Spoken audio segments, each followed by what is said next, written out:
हरे राम राम राम हरे हरे, हरे कृष्ण कृष्ण कृष्ण हरे हरे।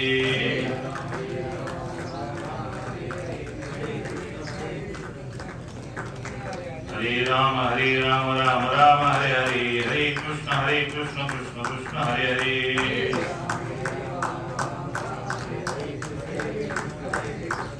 बोला पुंडलिक वरदाय विठ्ठल श्री ज्ञानदेव तुकाराम पंढरीनाथ भगवान की, माऊली ज्ञानेश्वर महाराज की, जगद्गुरु संत तुकाराम महाराज की, सच्चिदानंद श्रीपाद बाबा की, सच्चिदानंद रामदास बाबा की जय। अवधूत चिंतन श्री गुरुदेव गोपाल कृष्ण भगवान की जय। सब संतन की जय।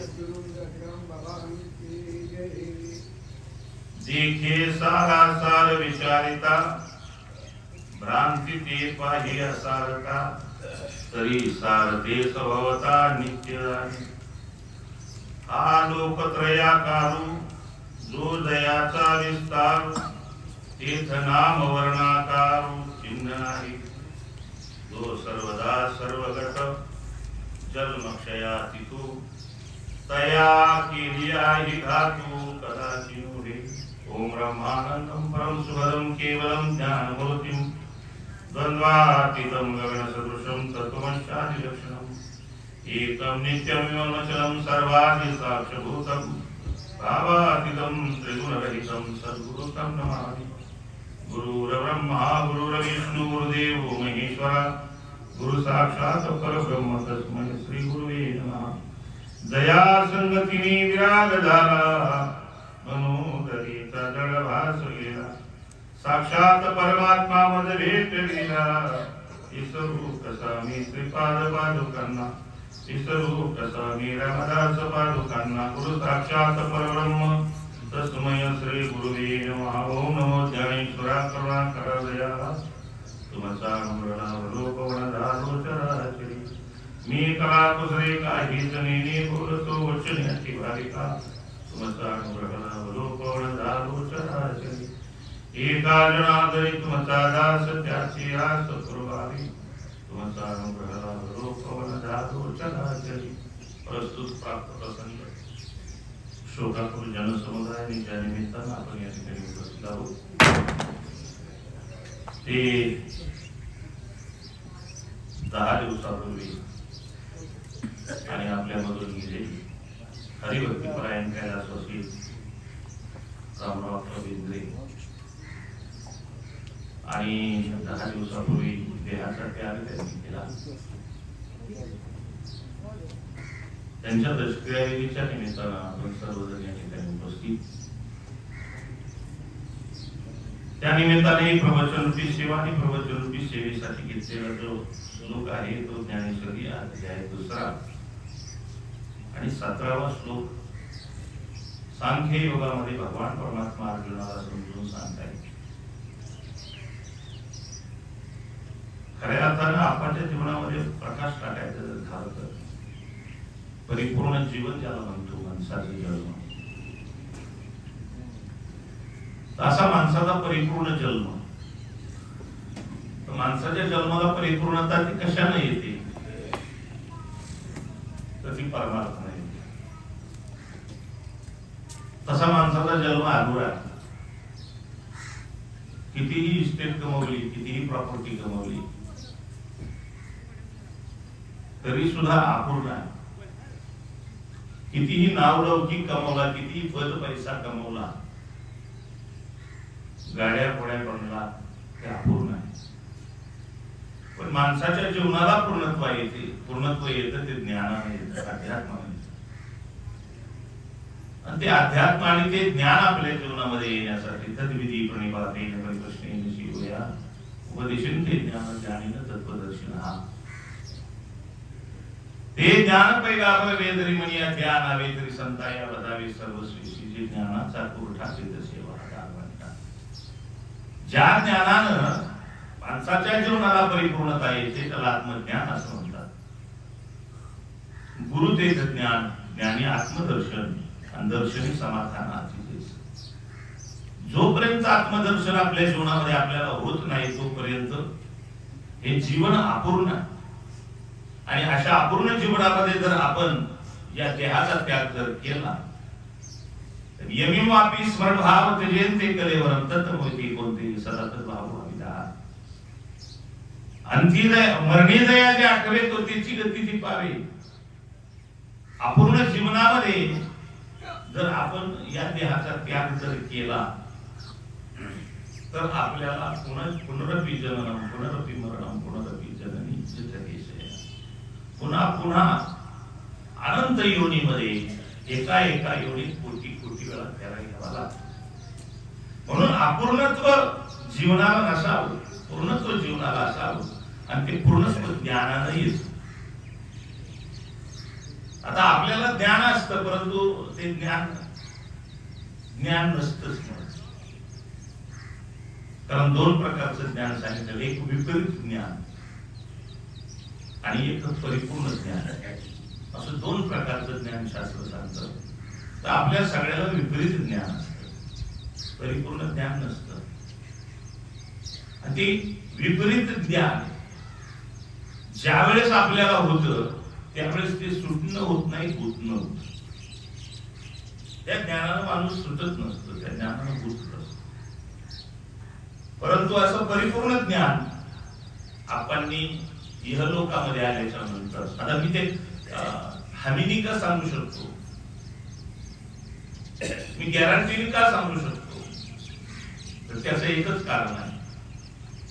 ज्यावेळेस आपण जायचे पाठी गेले आपण त्या दिवशी, आजच्या दिवशी मी आपल्याला भेटायला गेलो. आता इहलौकिकात मी गुरु म्हणून त्यांचा होतो. या लौकिक जीवनामध्ये सद्गुरु म्हणून त्यांनी मला भरलं होतं आणि मी शिष्य म्हणून त्यांचा स्वीकार केलेला होता.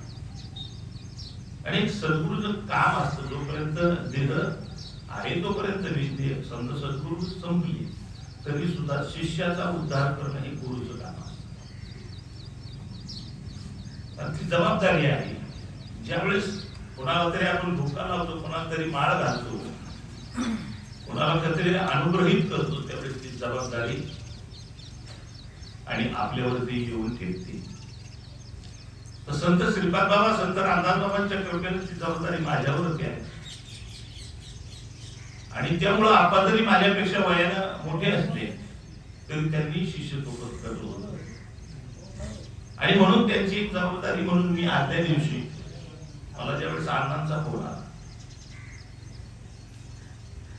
त्यांचे दाते बंधू अण्णा म्हणजे आपणच काही खरं नाही, भेटून जा.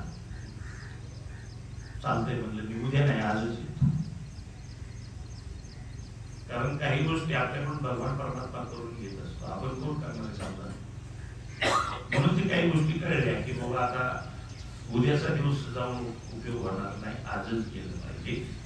आणि म्हणून काकी मी सर्वजण आपणला भेटायला आलो. त्यावेळेस आपण मला दरवाजातच ओळखलं, दरवाजातच जयहरी बाबा मला ओळखलं, काकीला ओळखलं, सगळ्यांना ओळखलं.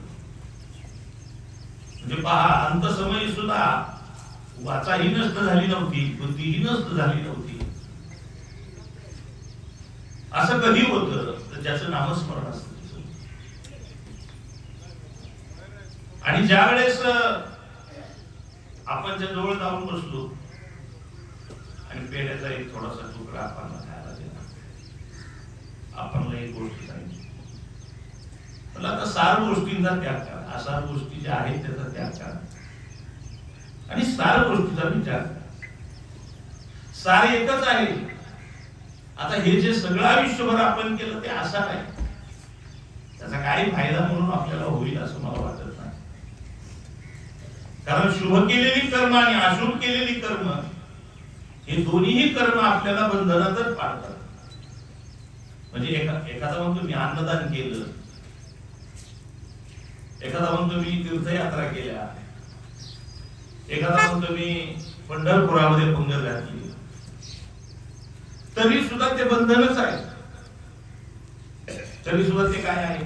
बंधनच आहे. शुभाशुभ फल रेवा मोक्ष से कर्म बंधने संन्यास योग युक्तात्मा. काय म्हटलेले भगवान परमात्म्यांनी? अर्जुना, शुभ केलेलं कर्म सुद्धा तुला भोगायला यावंच लागेल आणि अशुभ केलेलं सुद्धा तुला भोगायला यावं लागेल. म्हणजे जन्म मरण संपणार नाही. मग काय करावं लागेल? तर तिसरा मार्ग आहे, त्याला संन्यास म्हणतात, चॉईसलेस. काय म्हणतात? हा, शुभ कर्म केलं तुम्ही, चांगलं केलंय भरपूर, पण यावं लागणार. झाडं लावली, बगीचे उभारले, तळी खांदली, नाही चांगलं करावं नाही असं नाही, पण त्याने मुक्ती नाही प्राप्त होऊ शकत, मोक्ष नाही. मोक्ष प्राप्त होण्यासाठी संन्यास. संन्यास म्हणजे काय? तुम्ही संन्यास म्हणजे आवड वाटतं तुम्हाला? संन्यास म्हणजे बघ कपडा ही बायका पोरं सोडून द्यायचा. संन्यासाला बायका पोरं सोडायची गरज नाही. या देहाच्या बांधोडीने पडिले, सुख दुःखाच्या सागरीने बुडिले, सुखी सुखरूपा घडीले माझ्याची अंगा. हे संन्यास आहे. या देहाच्या बांधण्यात पडायचं नाही, सुख दुःखाच्या सागरात पडायचं नाही. हा संन्यास. या देहाविषयीचं जे काही महत्व आहे ते सोडून देणं आणि हे जिवंत करून त्याला संन्यास असं म्हणतात. त्याच्यासाठी कुणाला सोडायची गरज नाही. तर इहलोकामध्ये शुभ केलेली कर्म, अशुभ केलेली कर्म दोन्हीही बंधनाला कारणीभूत आहे. शुभाशुभ फल रेवा मोक्ष से कर्म बंधनी. भगवंताच्या मुखाचं वाक्य आहे. बंधन करतात मोक्षाला. म्हणून तिसरा मार्ग सांगितला, संन्यास योग युक्तात्मा. म्हणजे त्याला म्हणतात चॉईसलेस. चॉईसलेस कशाला म्हणतात? काही ठरवायचं, फक्त मस्त जगायचं. कारण नंतर आपण काय केलं आयुष्यभर घेऊन गेलो? मला सांगा, जन्माला यायचं आपण ठरवलं होतं का? जन्माला यायचं आपण ठरवलं होतं का? नाही. कोणत्या गावात जन्माला यायचं आपण ठरवलं का? नाही. कोणत्या आई वडिलाच्या पोटी जन्माला यायचं आपण ठरवलं का? नाही. कोणती बायको आपल्याला येऊन गेली ठरवलं का? नाही. किती पोरं आपल्याला होत्या ठरवलं का? नाही. काय ठरवलं का? बरं, इथं आल्यानंतर सुद्धा आपला श्वास तरी आपण घेतलाय का आजपर्यंत? बघा, विचार करा. घेतलाय श्वास आपला आपण? नाही. तो मी कोणते दुसरं घेतले, आपण तर नाही घेत. आपण घेतो म्हणा, झोपल्यावर कोण घेतो? आपण झोपल्यावर कोण घेतो श्वास? आपण काही ठरवलंच नव्हतं, तरी इथे इथपर्यंत आलेलंच आहे ना. मग आता ताज्या तोडायची काय गरज? आता काही गरज नाही ताज्या तोडायची. आता बघा, धोतर आहे ना, हे नेहरू, तुम्हाला आता खोटं सांगत नाही, हे मला दुसरे ज्ञान दे. देवी मला माप द्यायला सुद्धा मी गेलो नव्हतो. बघा, ही काकी ज्ञान कशी होती? माझी लुंगी फाटलेली बघितली, काकी दिलं की 2 धोतर 2 नेहरू, पोरांनी पुढं पुढं सगळं. मी नाही काय करतच नाही. आणि न करणं याला साक्षी भाव. नव्हतरी आपण या जगात आलो तर काय केलं? काही तर नाही केलं. आपण छाताळा पडावतो बसले, तर काहीच केलं आलं लक्षात? तर काही करायचं नाही याचा अर्थ गप बसून राहायचं असं बी नाही. नाही तर काय म्हणते, काहीच करायचं नाही म्हणजे मग चला गावात पीठ पुढारी पेपर वाचून राजकारणाच्या गप्पा हाणू, कुठं जनसभा, कुठं ग्रामसभा, मिटिंगा असं करून असलंही नाही करायचं. मग तुमचं सगळं होईल, पण तुम्ही मात्र ध्यानात राहायचं. ही भूल नाही करायची ना. नाहीतर ते मात्र काहीच केलं नाही, काहीच करायचं नाही, मग टाक्यासारखे तसं टाक्यासारखे मग येसारखे त्याच्यासारखं शब्द दोन्ही टाक्यात मग मग काहीच केलं नाही आपण. आणि काय आपल्या हातात बी नाही. लय लोक भ्रमात सगळं त्या आपली केस गिरी वगैरे आपल्या हातात आहे का? आपली केस पिकली मग काळी व्हावं वाटत त्यातून वरतात का? आपल्या हातात काहीही नाही. आणि जे केलं ते सर्व बंधनाला कारणीभूत केलेले. आपण केलेली कोणती गोष्ट घड झाली मला सांगा? बघा, विचार करून. नुसतं मी बोलतोय म्हणून नाही, तुम्ही बी मनात विचार करा की मी ही गोष्ट केली, ती लय चांगली झाली. एकही नाही होणारच नाही. कारण आपण केलेलं कोणतंही चांगलं होऊ शकत नाही. ध्यानात ठेवायचं, त्यानं केलेलं चांगलं होतं आणि त्यानं करण्यासाठी आपण त्याच्या ध्यानात असणं गरजेचं असतं. म्हणून मी आपल्याला सांगितलं, आपण जे काही झालं असेल, जे काही केलं असेल त्याचा मनात काढून टाका. शुभ केलं असेल, अशुभ केलं असेल, आता त्याच्याशी काय मतलब आपला राहिलेला नाही. आता या देहाच्या बांधोडीनं पडीजे, या देहाचे संबंधी सखी सज्जन सोयरी, आता फक्त सद्गुरूनं दिलेलं नाम आणि श्वासामध्ये या, बाकी काहीच करू नका. आपण एक्झॅक्ट आणि तसंच पाठीच्या टायमाला मला अण्णांनी सांगितलं, आपण सगळ्यांना करायचं आहे का? आता मला माझ्या सद्गुरूने दिलेल्या नामामध्ये जायचं, त्या नामामध्ये शेवटचा श्वास गेला पाहिजे आणि त्या पद्धतीनं आपण शेवटचा श्वास सगळी बाहेर गेली, शेवटचा श्वास तो मंत्र चालू केला, जो मंत्र पाहिजे तो मंत्र चालू केला आणि त्याच्यामध्ये आपण विलीन झाले. म्हणून मी तुम्हाला आधी छाती हात देऊन सांगू शकतो की मोक्ष यालाच म्हणतात, याच गोष्टीला मोक्ष म्हणतात. अंतकालेचे मानेव स्मरण मुक्ता करेल, हे शरीर त्यागत असताना माझ्या नामस्मरणात जो जातो निश्चय निसंशय तो मोक्ष मार्गाला जातो, नवीन माझ्यामध्ये विलीन होतो. आणि हीच तर गोष्ट आयुष्यभर करायची असते. शेवटच्या क्षणाला नाम येण्यासाठी पहिले वळण इंद्रिया सकळ, इंद्रियांना वळण पडायचं असतं. शेवट तसं नाम येणार नाही. तुम्ही म्हणतात आम्ही शेवट घेऊ नाही जुळत ते, इंद्रियांना तुम्ही वळण द्यायला आयुष्यभर, याच्यावरती ते अवलंबून राहतं. म्हणून आपण शेवटचा श्वास नामामध्ये घेतला आणि त्यामुळे गुरु म्हणून सद्गुरु ही माझ्यावरती आलेली त्यांची जबाबदारी आहे. ते जबाबदारीला समोर तुम्हाला सांगतो की या गोष्टीला मोक्ष असं म्हणतात. अंतकाली ज्याचे नाम आले मुखा, तुका म्हणे सुखा पारला. अंतकाळी ज्याच्या नाम मुखाला येतं त्याच्या सुखाला पारावार नाही.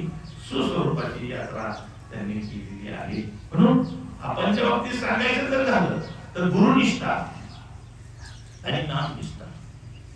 तसं एकादच म्हणजे 11 मंत्र किती, मी तुम्हाला सोप्या भाषेत सांगतो. 11 मंत्र तुम्हाला सोप्या भाषेत सांगतो. पहिली गोष्ट चोरी करायची नाही. तसं ते संस्कृत मध्ये सुभाषित आहे. मला संस्कृत लई येत, त्याच्यामुळे मी तुम्हाला मराठीत सांगतो आणि संस्कृत मध्ये सांगितलं तुम्हाला समजायचं. मराठीत सांगतो, चोरी करायची नाही. दुसरं लबाडी करायची नाही. तिसरं शिंदडी करायची नाही. चौथं गावाचं खायचं नाही. दुसरं भावाचं खायचं नाही आणि देवाचं खायचं नाही. किती झाले आता? हे 6 न करण्याच्या गोष्टी. काय आहेत? आता करण्याच्या गोष्टी सांगतो. आई वडिलांची सेवा करायची, आईची सेवा करा, वडिलांची सेवा करा, सद्गुरूची सेवा करा. किती झाली आता? 9. नामनिष्ठा आणि गुरुनिष्ठा 10, 11. एवढी एकादश करा. एकादशीच्या दिवशी उपास करून साबुदाणा घ्यायची काय गरज? हे करायचं नाही, साबुदाणा खायचा नाही. आम्ही एकादशी करतो. अरे ही एकादश तत्व आहे, ती धरली आहे. अहिंसा सत्य असते, ब्रह्मचार्य संग्रह, शरीरास्मस्वाद सर्वत्र भयवर्जनम, सर्वधर्मीय समानत्व स्वदेशी स्पर्श भावना, ही एकादश शिवावी नम्रते व्रत निश्चय. आता कळलं याचं तुम्हाला काय नाही ना, म्हणून मी सोप्या भाषेत सांगितलं. बघा सुरळ, 11 तत्व ज्यांनी पाळली आणि ज्या सद्गुरूच्या संगतीमध्ये परमार्थ केला. संगत कुणाची नाही बरं का, शिष्याची नाही. शिष्याच्या संगतीत परमार्थ नाही करायचा, कारण शिष्य आधी बावळ्याला आहे.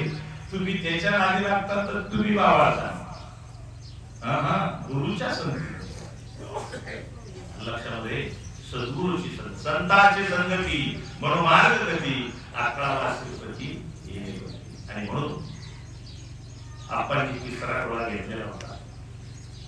तिसरा डोळा म्हणजे मूळ ज्ञान. काय तिसरा डोळा म्हणजे काय? मूळ ज्ञान. जसं असतं तुम्हाला सांगतो, विपरीत ज्ञान नको. आपल्याला विपरीत ज्ञान नाही झालं पाहिजे, मूळ ज्ञान झालं पाहिजे. विपरीत ज्ञान कसं असतं आणि मूळ ज्ञान कसं असतं याच मी तुम्हाला गोष्ट सांगतो. एक जणाची आई वारली त्या दिवशी, तर आम्ही भेटायला गेल्याच्या नंतर तो पुस्तक येऊन बसला होता आईला. मला पाहिजे ते आंबरटा पडला. बाबा माझी आई, काय म्हणला, बाबा माझी आई. तर मी जवळ जाऊन बसलो त्याच्या, म्हणलं कधी गेली, म्हणला पाटील गेली. ऐका बरं का, त्या घेऊन ऐका. तुम्हाला एक गोष्ट सांगतो, मी जावं सोडून दिले, जावं घेऊन तरी नाही म्हणत, जास्त नाही. मला जागच येत नाही, काय म्हणत काय करायचं.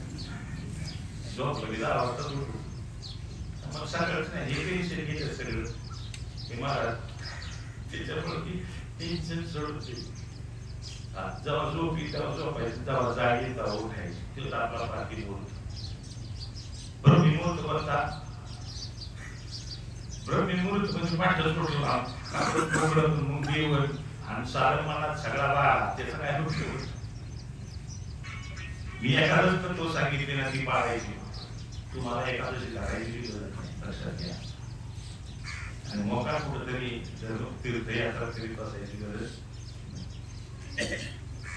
तर तिथं जाऊन बसल्याच्या नंतर मी विचारलं कधी गेली, मला पाठच गेली बाबा. म्हणत बसली होती तुझी आई, तर मला गोरी कोणती होती,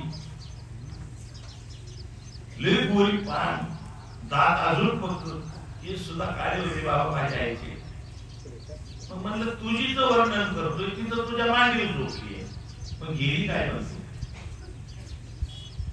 हौस देऊन बसला होता खायला, अनुसंधान जयंती नाही करत.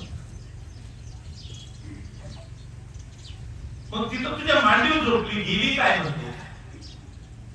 नाही बाबा पाठच गेली. अरे पाठ गेली ती कशी गेली सांग ना. मला चांगली होती, अजून दात पक्क होत, अजून केस काढा होत. आणि मग मला तिथं तुझ्या मांडीवर झोपली ना, गेली काय म्हणते. नाही बाबा आई पाठच गेली. मग गेलेली आई का राहिलेली आई सांगा. मूळ ज्ञान आणि विपरीत ज्ञान याच्याविषयी मी बोलतोय बरं का. राहिलेली आहे का गेलेली आहे. जिला आयुष्यभर आई म्हणत होता ती खरी आई होती का गेलेली खरी आई होती. पाठ आपण गेलेले का राहिलेली.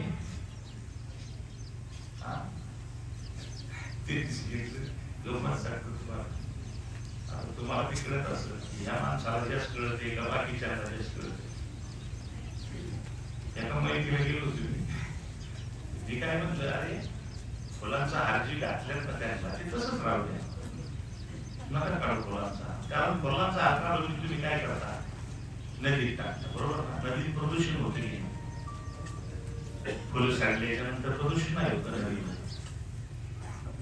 म्हणून मी म्हटलं तसंच माझ्या पुढे हार असते. मग कशाला घातलं आधी माझ्या नव्हतं घातलं, तू कोणाला घातलं लक्षात आलं तुमच्या. मुद्दा आहे का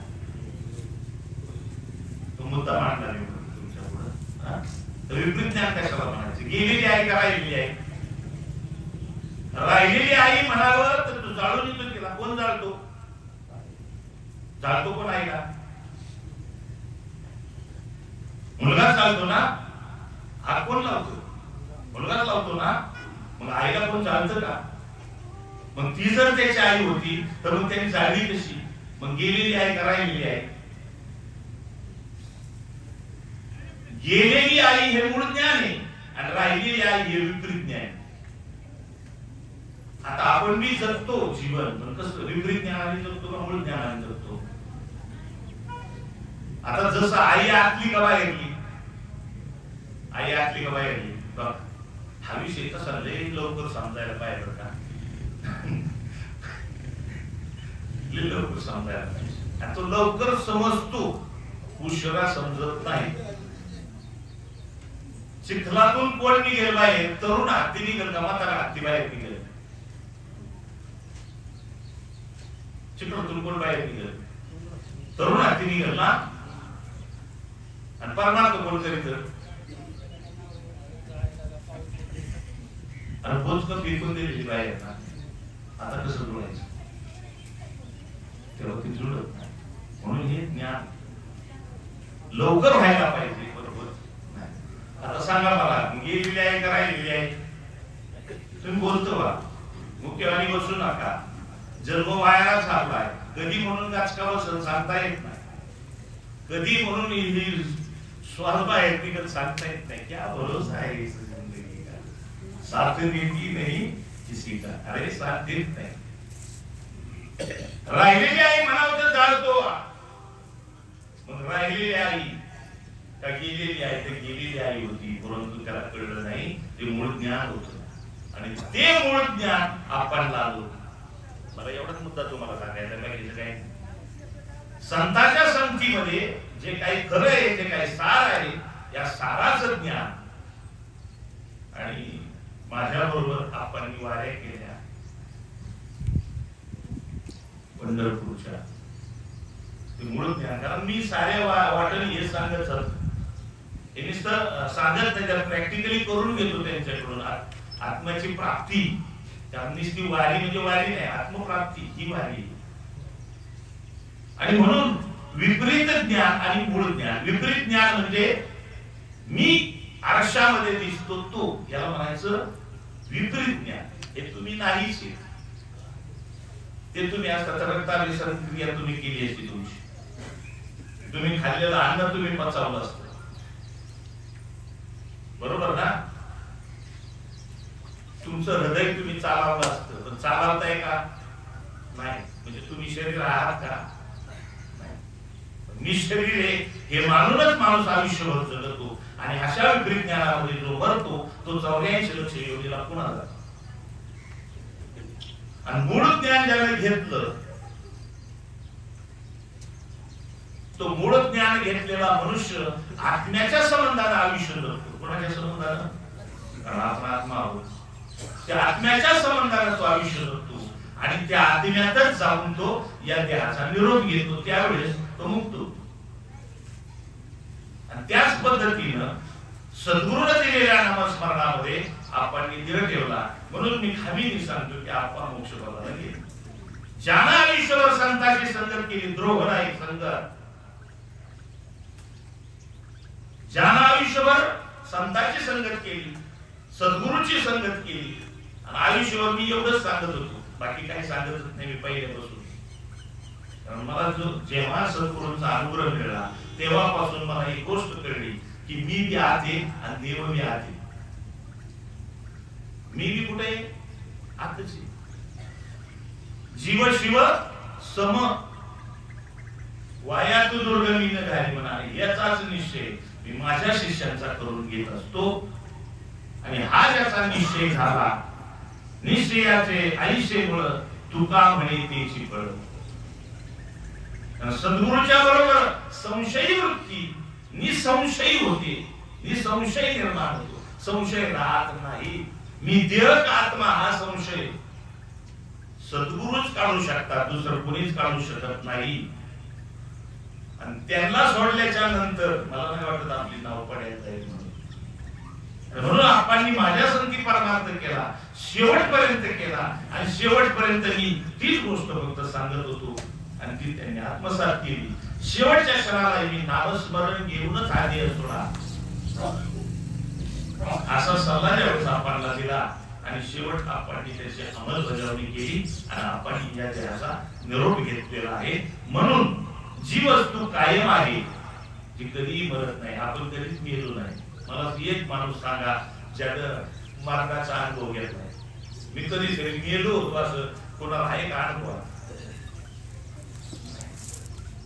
काल काय खाल्लं, परवा काय खाल्लं आपल्या ध्यानात. एक जण तर त्या दिवशी मला सांगत होता, भावानी बापानी मला कापड्यानिशी बाहेर काढले. आजही तो दिवस मला आठवतो. वा, चांगली गोष्ट आहे. मग म्हणलं कधी मेला होता हे आठवते. मग जे आठवतच नाही ती झाला असेल कशावर. एक लक्षात ठेवा, आपण कधीही मरत नाही. पण आपल्याला आपणच माहिती. ज्यांना मूळ ज्ञान आहे ते म्हणतात आप्पा आहेत, आता आहेत म्हणून दावा का नाही म्हणून दावा. सांगा माणसाचा दावा का करतात? आहेत म्हणून करतात का नाहीत म्हणून करतात? काही ना काहीच माहित नाही. वर्ष श्राद्ध आहे म्हणून का नाही म्हणून? हा तुमच्या डोळ्याचा संबंध तुटला याचा अर्थ तू गेला असा थोडच होतो. लक्षात घ्या, एका वळणावरती समजा कर्फी महाराज आपली गाठ दोघ जण बोलतो आणि बोलल्याच्या नंतर तुम्ही तुमच्या वाटेने निघून गेले आणि मी माझ्या वाटेने निघून आणि तुम्ही लोकांना सांगायला सुरुवात केली दत्ताप महाराज गेले का तुला दिसत नाही? काय नेमकं दिसत नाही, गेले नाही. हा फक्त संयोग आणि वियोग. एका वळणावरती संयोग झाला आणि एका वळणावरती वियोग झाला, याला तुम्ही मृत्यू समजू शकत नाही. तसं एका वळणावरती शरीराचा आणि जीवात्म्याचं मिलन झालं आणि एका वळणावरती ते दोघ जण एका मेरीपासून लांब गेले, याला वियोग म्हणतात. मरण नाही, आपण कधी मेलो नाही आणि आपण कधी मरतही नाही. आता फक्त माणसात दिसतोय, नंतर कावळ्यात होऊ, नंतर पाखरात होऊ, नंतर कुत्र्यात होऊ, नंतर मांजरात, पण मरत नाही. न जायते म्रियते वा कदाचिन. भगवान परमात्मा सांगताय स्वतः गीतेमध्ये, वस्तू जन्मालाही येत नाही आणि वस्तू मरतही नाही. म्हणून आपा गेले बी नाही तर आपा आले बी नाही. आणि गेलं आलं हे विपरीत ज्ञान आहे आणि जातही नाही तर येतही नाही हे मूळ ज्ञान. सद्गुरूचं ज्ञान असं आहे आणि असं घेतल्याशिवाय मिळणार नाही. आपण जेवढे जीवन जगतो ना ते आसार गोष्टीसाठी जगतो ना, आसारातच जगतो. दोन गोष्टी जगतामध्ये, सार आणि आसार. त्रिगुण आसार आणि निर्गुण हे सार. पण सार कधी कळलं आपल्याला? पाठातच बघतोय आपण. आता तुम्ही सांगा, चांगला विचार करा, तुम्ही ज्वारी घरी आणता का कळाबा घरी आणता?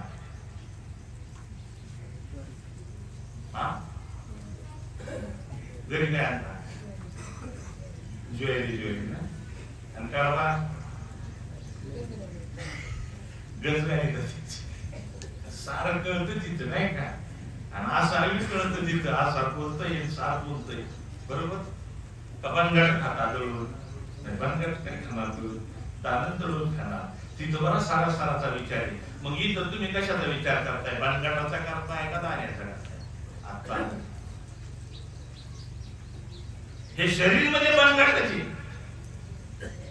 त्याचा विचार करून आपण राहिलो.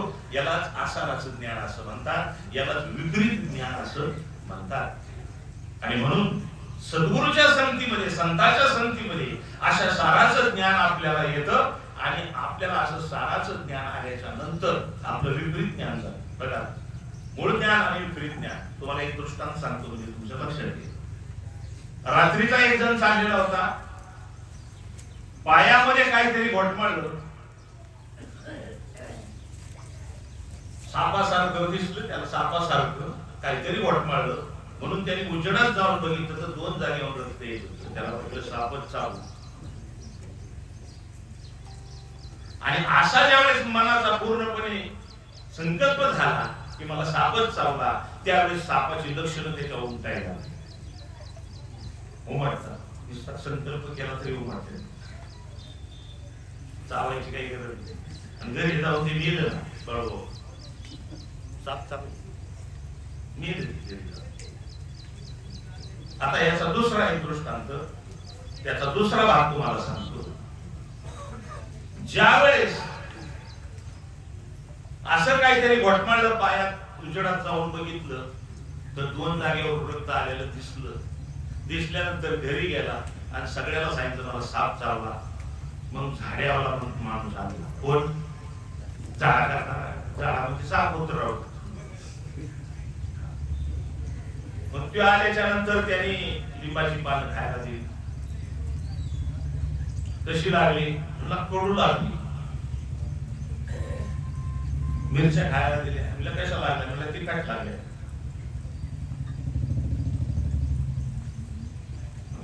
साप चावलेला, साप चावले. मग या कल्पना झाली, काय झालेली? कल्पनेत ताकद आहे. माणसं मारायची ताकद कशात आहे? आता आपण आयुष्यभर मरतोय, कशाने मरतोय? कल्पनेनीच ना. माझी बायको ही काय, माझी बायको हे काय, माझी पोर हे काय, माझी शेती हे काय? शेती कल्पना नाही. मला सांगा, काल कोणाच्या तरी नावावर होती, आज आपल्या नावावर आहे, आणि उद्या कोणाच्या तरी नावावर जाईल, दिवस तो आपले असते का? आज माझ्या नावावर नाही, काल माझ्या नावावर नव्हती, आज माझ्या नावावर आहे, आणि उद्या कोणाच्या तरी नावावर जाणार आहे. त्या गोष्टीला आपलं म्हणता येईल का? तशी शेती आहे. शेती हसते आपल्याकडून. ज्यावेळेस आपण म्हणतो त्यांची बापरे ना माझी शेती, त्यावेळेस ती शेती हसते. अरे म्हणजे तू कितवा नवरा आहे याचा?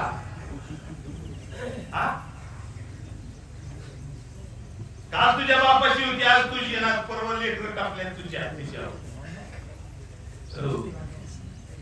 काल आपल्या बापाची होती, आज आपली आहे, उद्या म्हणजे तिने किती नवरा बदलला असेल आजपर्यंत. तिला कसं आपलं म्हणता येईल आपल्याला? जी गोष्ट आपली नाही तिला आपण आपला म्हणण्याचा भ्रम, आणि ह्या कल्पनेतच आयुष्य जगतो आपण. आताही आपण कल्पनेतच आहे, कल्पनेतच आहे, पूर्ण कल्पनाच आहे आपली. खरं काहीच नाही त्यातलं. तुम्ही बघा विचार करून बारीक, हे शरीर तरी माझं आहे का? बघा विचार करून. भाड्याने दिलेलं शरीराला आपण आपलं म्हणतोय, त्याला सजावतोय, त्याची काळी केस करतोय. भाड्याने दिलेले इथे आपलं नाही. आपलं असतं तर श्वास आपण घेतला असता, आपलं नाही. ते कल्पनेतच आहे, कल्पनेनेच मेला येतो, बाकीचं काय झालं? परंतु कल्पना काढणारा मिळाला. मग सद्गुरु गारुडी आला माझ्याकडे. कोणाला? गारुडी कोणी? सद्गुरु गारुडी. आणि गारुडीने काय केलं? पहिलं लिंबाचा पाला खायला दिला, कडू लागला. मिरची खायला दिली, तिखट लागली. याचाच अर्थ याला कल्पनेचा साप चावलेला आहे, खरा साप नाही. चल म्हणला माझ्या बरोबर, पुढे चावला दाखव. बॅटरी घेऊन गेले, बघितलं तर तंबूचं दाव. दाव होता का साप होता? दाव्याने तो पाहिला नेला का सापाने नेला? पहिल्या दृष्टांत आपला. दाव्याने माणूस मरतो नाही का? मरत. दाव असूनही त्याची कल्पना साप झाली. तसं हे जगत खोटं असू नये ती खऱ्याची कल्पना झाली, आणि त्याच्यामुळे फाशी घ्यायची पाळी आली आपल्याला. बघा विचार करून, आपण जर या जगातून गेलो तर काय राहील याचा विचार करा.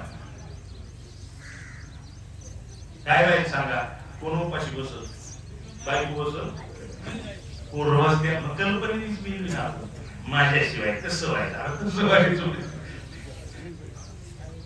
ही कल्पनाच आहे.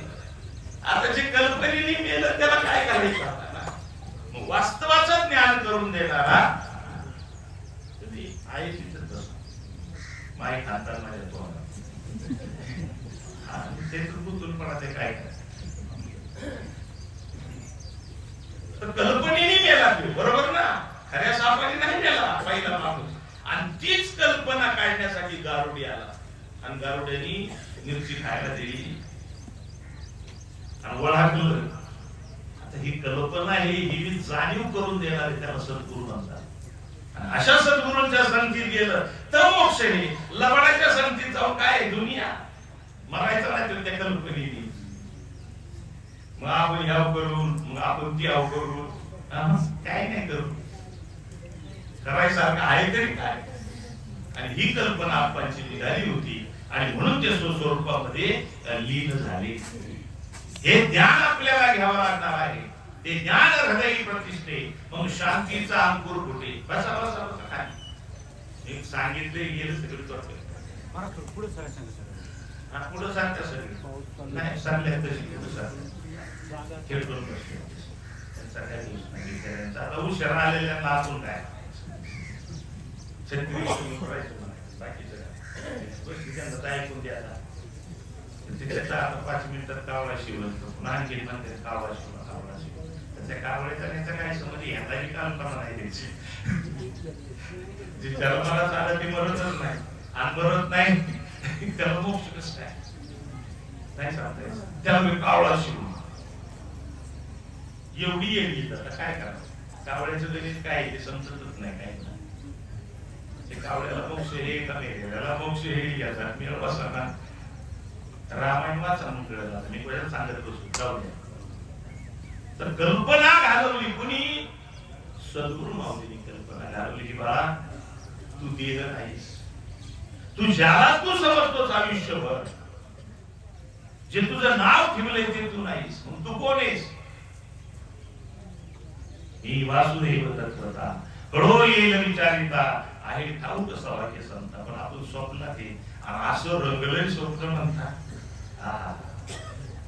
आपल्याला उठीशी वाटत स्वप्न रंगले उठीशी वाटत आणि ज्याचं स्वप्न भंगत ते भाषी घेतो स्वप्न किती रंगलंय भगवंताने आपल्याला स्वप्न काय दिले माहिती का असं आयुष्य बा हे सुबक तू म्हणून आपल्याला स्वप्न दिलेलं आहे पहा आता एक गोष्ट सांगतो शेवट जाता जाता आपला आता काय झालं एक साधू संन्यासी प्रपंच नाही काय नाही आश्रम होता आणि त्या आश्रमामध्ये साधू राहत होता 5 शिष्य शिकायला होते तर त्या साधूला असंच आग्रह करून लग्नाला बोलून लग्नाला आशीर्वाद द्यायला साधू आशीर्वाद द्यायला गेले त्यांना ते जोडाले पाठला काय झालं जोडाले पाठला साधूला आणि घरी आले आता मनीवश येते स्वप्न दिली घरी आल्यानंतर जेवलं आत गेलं कडी लावून घेतली एकटच पंखा झोप आणि झोपल्यावर साधूचं लग्न झालं स्वप्नात बघा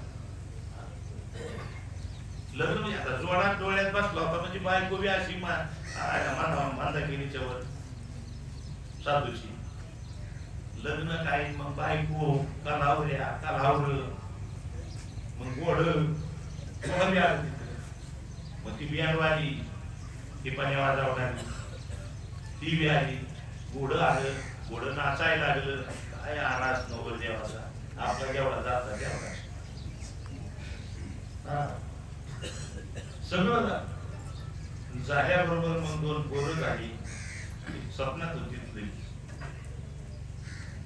स्वप्नात 2 पोरं झाली मग सासऱ्याचा फोन आला जावया बापू यात्रेला या बरं का आमची यात्रा आहे मग 2 पोरं मध्ये टाकली मागं बायको आणि गेली सासरवाडीला कुठे गेली साधू सासरवाडीला गेलो आता साधू सासरवाडीला गेल्यावर सासऱ्याने स्वागत केलं सासूने स्वयंपाक केला मेवणे टिंगल करीत्या मेवणं टिंगल करीत्या सगळं जिथल्या तिथं शेवटी म्हणजे आता जेवायच्या आधी आणि यात्रेतून येतो यात्रेत गेली बाप करून मला गाडीगार खायची गाडीगार चालली या कोण लाडू खायचे लाडू खाल्लं जिलेबी खाल्ली बायको म्हणली बाई माझी 2 दिवसाची इच्छा होती पण आपल्या आमच्या काळात पाळण्यातच बसायचं होते मला बसून नाही मग चल बसून मग 4 जण पाळण्यात बसली पाळणा फिरायला लागला फिरवणारा तर एक तरबेज होता करा करा करा करा करा फिरायला लागला तो वरून दाखल बरोबर साठाला असंच दाखला उघडलं कशा पडलं आणि साधू मोठ्याने वराडला वाचवा रे पोराला वाचवा रे वाचवा मोठ्याने आगायला लागला शिष्य मंडळी पुढं पुढं गेली सगळी दरवाजात आतून लावलेला पुढं शिष्य मंडळीला घालून दरवाजा तोडला आणि गेली साधू आरडत पोराला वाचवा रडत एका शिष्य पाणी आणलं तर तोंडाला म्हणजे गुरुजी कुणाचा पोरग म्हणला माझच ना बघा काय आलं वाचवा म्हणला उठा उठा बघा जाग व्हा हे गड्या जागा हो जरा आणि ती उठून मग लग्न कसं काय गुरुजी तुमचं लग्न कसं काय आणि पोरं कसं काय बघायला लागलं भाऊ करे असंच आपलं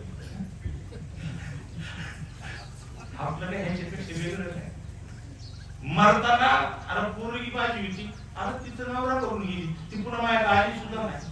परत माझं होतं, अरे बायको करून दिली, ती पुण्याला जाऊन राहिली, ती पुन्हा आलंच नाही, माझ्या संग बोललं नाही. आणि माझं माझं बायको कुठे माझी? मरताना कळतं पण उपयोग काय? कळो येईल अंतकाळी प्राण प्रयाणाचे वेळी राहती निराळी रांगापुरे सगळं.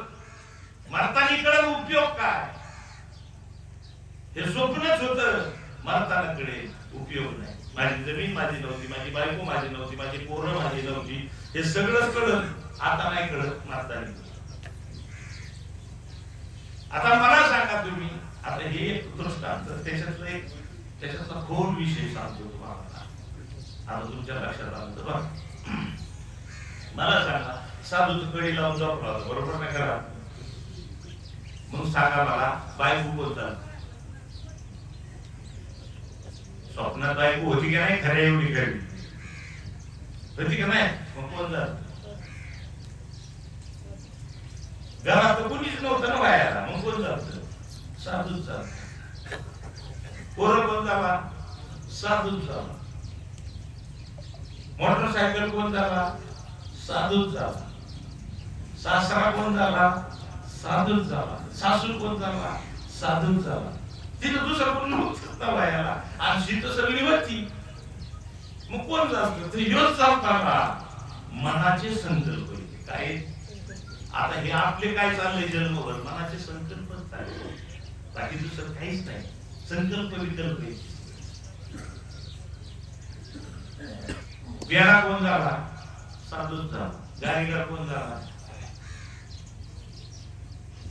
पाळणा कोण झाला? डाकाला कोण झाला? पाटला कोण? आगाडला कोण? कळलं का तुम्हाला? हे सगळं साधूच झालता, पण साधूला त्याची अक्कल नव्हती म्हणून तो रडत. आपण हे जगत आहे, हे सगळं हे जगत अख्खं आपणच झालेलं आहे, पण आपल्याला माहिती नाही. सद्गुरूच्या कृपेनं स्वस्वरूपामध्ये जो जाईल त्याला हे कळेल, मग तो बुजणार नाही त्याच्यात. नाही तर सुख दुःख खाणे एवढी खरीच आहे. मला सांगा, स्वप्नात जरी एखाद्याने हाणलं तर दुःख तेवढंच होणार का कमी होतं दुःख? आता जेवढं आता हाणल्यावर किती दुःख होईल, तेवढं स्वप्नात हाणल्यावर होईल. सुख दुःख सेम आहे की नाही? फक्त ते दीर्घ स्वप्न आहे आणि हे स्वल्प स्वप्न आहे. रात्रीचं स्वल्प स्वप्न आहे आणि हे आपलं आयुष्य म्हणजे दीर्घ स्वप्न आहे, मोठं स्वप्न आहे. ते 70-80 वर्षाचे आणि ते 1 तासाचे. पण स्वप्नच आहे दोन्ही, आणि स्वप्नीचे चेईले जाईल रया. आप्पा तुम्हाला समजणार नाही, आप्पा तुमच्या समजण्याच्या बाहेर. तुम्ही ज्याला आप्पा म्हणत होते ते आप्पा नव्हतेच, आणि जे आप्पा होते ते समजायचे एवढं सोपं. म्हणून आप्पा गेले, अरे गेले, तुला अक्कल नाही ते सांग ना. ते कुठं जाते नाही येते नाही. आप्पा कुठेही जात नाही, तर आप्पा कुठे येते? हे त्यांचं मूळ स्वरूप. तुमचं आमचं मूळ स्वरूप बी तेच आहे, पण ते आपल्याला कळत नाही आयुष्यभर. आपण असार गोष्टींच्या पाठीमागे लागतो. म्हणून माऊली ज्ञानोबराय म्हणतात, देखे सारा सार विचारिता, भ्रांती ते पहा असारता. असारता ही भ्रांती आहे. हे जगत आपल्याला दिसते ना, ही भ्रांती आहे आपली. हे जगत आहे. तुम्ही तर काय बघता? हा, हे जगत दिसते ना आपल्याला, ते नाही. आणि जे आहे ते दिसत नाही. जे दिसतंय ते नाही आणि जे आहे ते दिसत नाही. ध्यानात ठेवा, ते सद्गुरूच्या कृपेने दिसतं. आता आपण ज्यांनी सद्गुरू केला त्यांनी टॅली करून पहा, तुम्हाला खरं दिसतंय का? कारण जर खरं आता दिसत नसेल तर तुमचा सद्गुरू बी फ्रॉड आहे. तुम्हाला ते संसार शिकवतील. ध्यानात ठेवा, संसार हा फ्रॉड आहे, संसार हा भ्रांती आहे.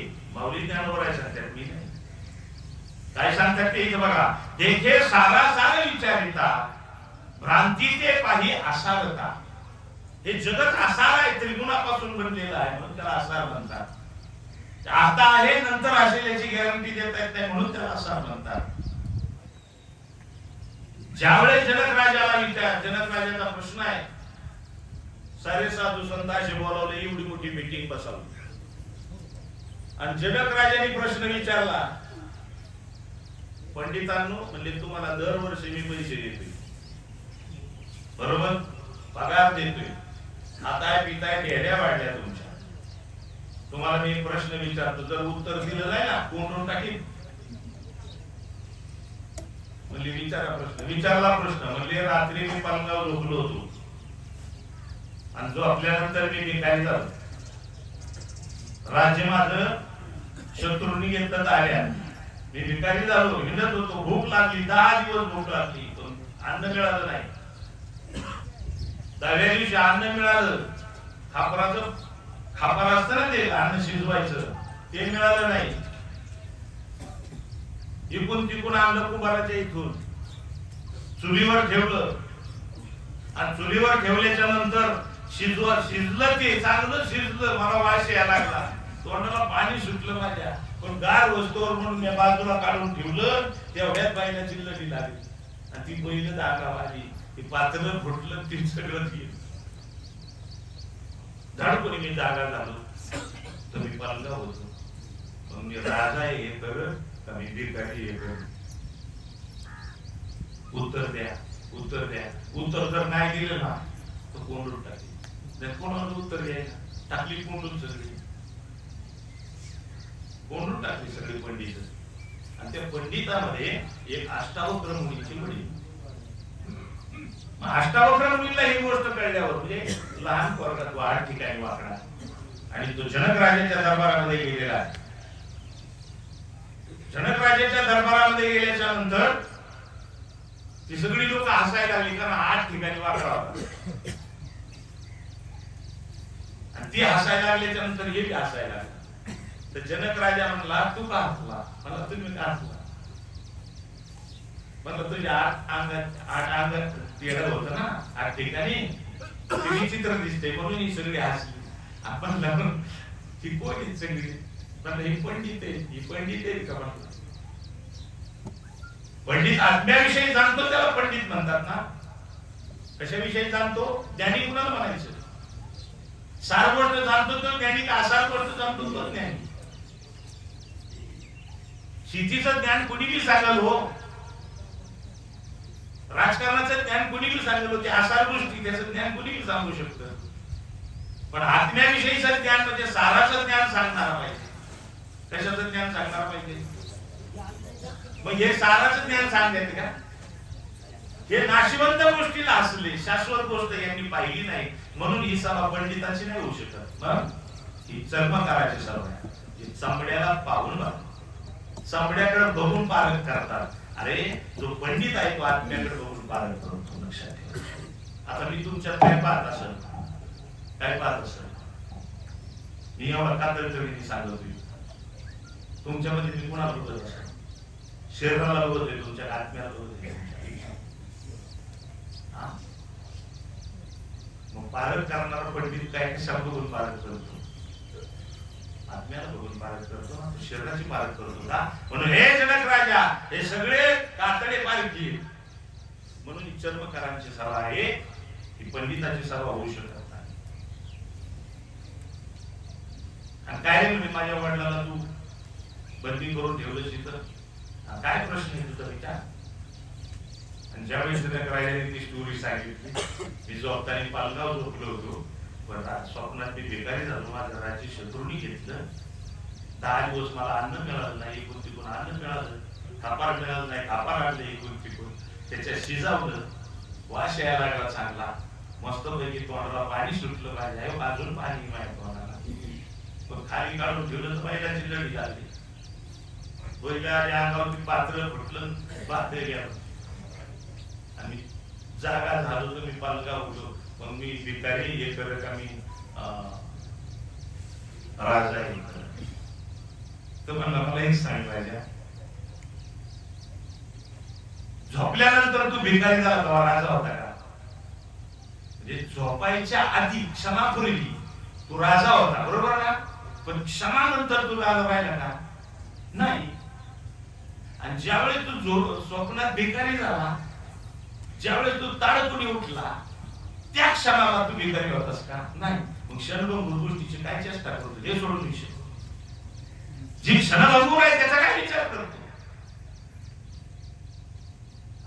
तसा हा देह नाही.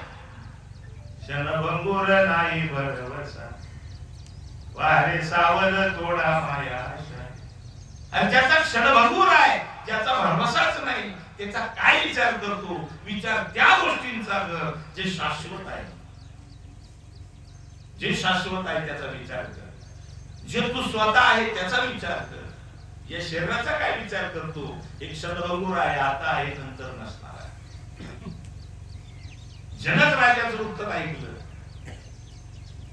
या जनक राजाने उत्तर ऐकल्याबरोबर अष्टावक्रमुनीच्या पायावरती साष्टांग घातला. संतांचे पाय हा माझा विश्वास, सर्व भावे दास झालो त्यांचा, तेची माझे हित करीती सकळ. लोटांगण घातलं. आणि एक संत कधी भेटतात आपल्या जीवनात? ना आपल्याला वाटतं बुवा बघितलं की लगेच खुश होतो आपण. बुवा नाही, संत. बुवा तर लई आहेत आता. स्वतः विषय नाही सांगत मी, संताचा सांगतो. पुण्य फळले बहुत दिवसा, भाग्य उदयीचा कसा, झालो सन्मुख तो कैसा, संत चरण पावलो. म्हणून जी निज वस्तू आहे, जी सार गोष्ट आहे, तो आपल्यामध्ये आत्मा आहे. आणि आत्मा सोडला तर सार असार. म्हणून माऊली ज्ञानोबराय सांगतात, भ्रांती ते पाही असारता, तरी सार ते स्वभावता नित्य झाली. सार गोष्ट आहे ती आपण आहोत आणि ती नित्य आहे. आणि असार जी गोष्ट आहे ती अनित्य आहे. म्हणजे शरीर आपण, शरीर जे आहे ते अनित्य आहे. आता आपण गेलोय म्हणतो, काय म्हणतो? कुणी काय बोलत नाही कसं बोलतो? आप्पा गेले, रामराव आप्पा गेले असं म्हणतो ना आपण. मेले असं म्हणतो का माहिती? आपल्या जिंदगीला चांगलं माहिती, माणूस कधीच मरत नसतो. मग काही प्रश्न विचारला, आप्पा आहेत म्हणून दावा का नाहीत म्हणून दावा? नाहीत म्हणून काहीच करायची गरज नाही. वर्ष श्राद्ध आहे म्हणून करतात का नाहीत म्हणून करतात? ज्या वेळेस जीवात्मा यमधर्माच्या दरबारामध्ये 1 वर्षाला पोहोचतो, त्याच दिवशी वर्ष श्राद्ध असतं. मग तो जीवात्मा आहे म्हणून का नाही म्हणून वर्ष श्राद्ध आहे म्हणून आहे ना. मग आप्पा आहेत का नाही? तर आप्पा कालही होते, आजही आहेत आणि उद्याही राहील. फक्त पाहण्याची दृष्टी आपल्याला नाही. पाहण्याची दृष्टी संतांना आहे, पाहण्याची दृष्टी सद्गुरूंना आहे. म्हणून सद्गुरूचं पाय सोडू नाही. आपल्याला कळो अथवा न कळो, कळलं तरी सोडू नये आणि नाही कळलं तरी सोडू नये. कारण कळलं बी जर सोडलं तर घोळ होणारच आहे. एवढं सोपं नाही ती. कारण ते परब्रह्म आहे. त्यांनी मी सांगितलं ना, सुटलेलं ब्रह्म, गुंतलेलं ब्रह्म, बनलेलं ब्रह्म, नित्यमुक्त ब्रह्म. 4 ब्रह्म सांगितले मी. हो, सुटलेलं ब्रह्म सद्गुरू आहे, गुंतलेलं ब्रह्म आपण आहे, आणि बनलेलं ब्रह्म हे जगत आहे. बनलेलं ब्रह्म हे जगत आहे. म्हणून याच्यातून सुटायचं असेल तर आपण सारखं, आपण 25 वर्ष माझ्या बरोबर करणार. 25 वर्ष तसा 17 जणांनी अनुभव घेतले होते एकाच दिवशी. स्वप्नील महाराज त्या गावाला मी पहिला अण्णांच्या, बेंद्रे अण्णा, राजाराम अण्णांच्या प्रेमाने जायचो त्या गावामध्ये. 1 वर्षभर जात होतो मी आधीच. पण वर्षानं 17 जण तयार झाले अनुभव घ्यायला. आणि 17 जण अनुभव घ्यायला तयार झाल्याच्या नंतर त्यात आप्पाही होते. मग मी तयार केली त्यांना सगळ्यांना. आणि आपण 25 वर्ष पूर्ण निष्ठा पायापाशी धरून परमार्थ केला. त्यावेळेस माझं वय किती असं? 24 वर्ष. 24व्या वर्षी माझ्यावर आप्पांनी विश्वास ठेवला. आप्पांनीच नाही, अनेक जणांनी. आता ह्या आप्पांनी माझ्यावर विश्वास ठेवला की करीत तरी माणूस काहीतरी करीत परमार्थ. दृष्टी लागते त्याला ना. दृष्टी नसेल तर विश्वास नाही बसणार. पण त्यांनी ती दृष्टी पाहिली होती. 22 वर्ष सुद्धा मला गुरु केलेली माणसे. जावळे बाबांचा तर मी 5वा गुरु. मग काय पाहिलं असेल त्यांनी माझ्याकडे, वय काय त्यांचं, पण ते एक दिसत. आणि आपण ते स्वीकारल्याच्या नंतर आपण 25 वर्ष माझ्याबरोबर प्रारंभ केला, आणि नुसता केला नाही, पूर्णत्वाचा परमार्थ केला, आणि आपल्याला पूर्णत्व प्राप्त झालेलं आहे हे मी तुम्हाला छातीवाद देऊन सांगू शकतो. आणि पूर्णत्वाचा परमार्थ म्हणजे काय? पूर्णत्वाचा परमार्थ म्हणजे काय? तर शेवटच्या क्षणाला कवित महाराज होती माझ्याबरोबर. शेवटच्या क्षणाला मी आपल्याला एकच गोष्ट सांगितली की आपा आता श्वासात नाम, बाकी काहीच करायचं नाही. आता ते शेवट श्वासात नाम, आणि आपण सुद्धा त्याच पद्धतीने तो परमार्थ केला, म्हणून आपल्याला सद्गती प्राप्त झालेली आहे. एक श्रीपाद बाबांचा पाईक म्हणून त्याच्या खानाखोना माझ्या सारख्याच्या लक्षात येतात. त्या खानाखोनावरून मी तुम्हाला सांगू शकतो की आपण सद्गतीला प्राप्त झालेले आहे, त्यांना काकस्पर्श झालेला आहे. आणि आता आपली सेवा संपुष्टात आहे. आता जेवढं तुम्ही ऐकले ना, जेवढं त्याकडे ते रेकॉर्ड केलेलं आहे. तुम्हाला एक गोष्ट सांगतो, तुमच्या हिताची सांगतो, हे मी जे बोलतो ना, हे मी नाही बोलत. साळुंकी मंजुळ बोलत शिवानी शिकवित राहते, माझ्याकडून माझे सद्गुरू माऊली बोलून देतात. आणि ही वाणी मी सुद्धा 4-4 वेळा हे प्रवचन ऐकतो. किती आता जे प्रवचन झालं, मी 4 वेळा कमीत कमी ऐकतो. आता तुम्ही म्हणतात तुम्हीच केलं, ते तुम्ही कसं काय करता? ते मी करतच नाही. जसं मी मगाशी सांगितलं, संसार मी करत नाही. आपण काहीच केलं नाही जन्माला आल्यापासून आजपर्यंत. मी अगदी जबाबदारीने बोलतो, आपण काहीच केलं नाही आजपर्यंत. जे केलं ते त्यानं केलं, आणि आपण जे केलं ते सगळं बिघडलं. बघा, आपण केलेलं बिघडलेलं जे कुठं सुद्धा सुईचं झालंय. काही करा, आपलं बिघडलं, तर त्याने केलेलं सुंदर होतं. म्हणून माझ्यामधून तेच बोलत असतात, संत श्रीपाद बाबा बोलत असतात. आणि म्हणून तुम्ही आता जेवढे हजर होते ना, खरंच पुण्यवान लोक आहेत. कारण मी दाव वगैरे सोडून दिलेले करत नाही, कवितेला आपल्या विरोध नाही म्हणून करत नाही, घरात आहेत करणारी म्हणून आपलं सोडून दिलं. पण आज तुम्हाला ही जी वाणी ऐकायला मिळाली, याचा घरी जाऊन 10 वेळा विचार करा, त्याचा फॉलो घ्या. ते प्रवचन पुन्हा पुन्हा ऐका. मी त्याला युट्यूबला टाकायला सांगतो, पुन्हा पुन्हा ऐका आणि स्वतःचा उद्धार करून घ्या. एवढीच विनंती. ज्यांना ऐकायला मिळेल ते भाग्यवंत, ज्यांना ऐकायला मिळेल नाही ते आभागी. आभागी येते, त्याचं भाग्यच नाही. आणि ज्याला तुम्हाला ऐकायला मिळेल ना, तुमच्यावर भाग्यवंत कुणी नाही. फक्त या गोष्टीचा विचार करा, आणि सारासार गोष्टीचा विचार करून माऊली ज्ञानोबा म्हणतात, जी स्वभावता नित्य गोष्ट आहे त्याचा विचार करा, त्याच्याशी एकरूप व्हा. जन्ममानाचा राहणार आपले संपूर्ण असो. तसं आपण भावपूर्ण अशी श्रद्धांजली आमच्या आनंद शिक्षण संस्थेच्या वतीने जातो. एक शिष्य म्हणून पुढच्या दिव्य कार्यासाठी आणि आपल्याला या ठिकाणी आशीर्वाद या ठिकाणी देतो. संत श्रीपाद बाबा आनंदबाबांच्या वतीने या ठिकाणी आशीर्वाद देतो. अनेक मान्यवर आलेले आहेत. मान्यवरांच्या उपस्थितीत श्रद्धांजली होती, आणि श्रद्धांजली झाल्याच्या नंतर बसायला जाणारा कार्यक्रमाची सांगता होईल. तोपर्यंत कुणी उठू नये अशी सर्वांना विनंती आहे. पुंडलिकावरदे हरी विठ्ठल, श्री ज्ञानदेव तुकाराम